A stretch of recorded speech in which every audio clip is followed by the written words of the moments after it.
The People's Action Movement are rolling the dice on their political future by forcing the breakup of the Team Unity coalition.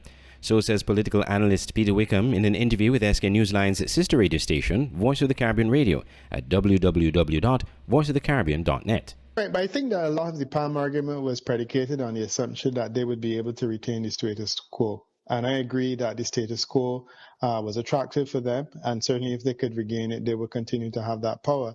But I continue to make the argument that the moment that the coalition broke up, you cannot speak about retaining the status quo because the status quo changes. There were a lot of people who supported the Team Unity construct simply because they were comfortable with the idea that there was a balance between the PAM, the PLP, and the CCM, and they supported it for that reason.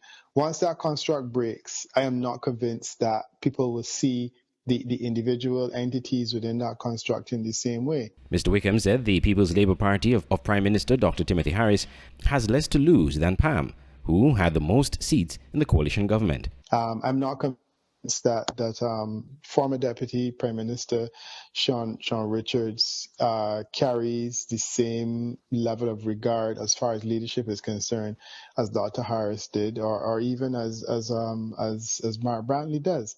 I'm not sure how that sits with people. No, I'm saying it's something that would certainly need to be tested empirically.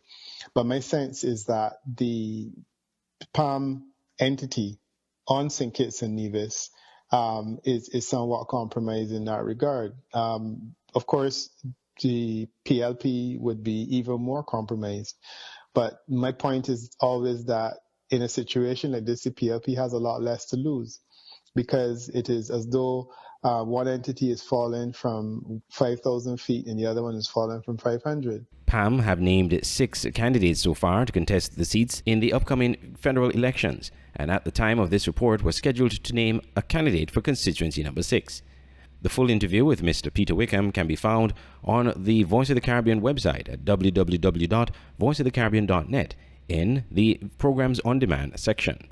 I'm Andre Huey for SKN Newsline.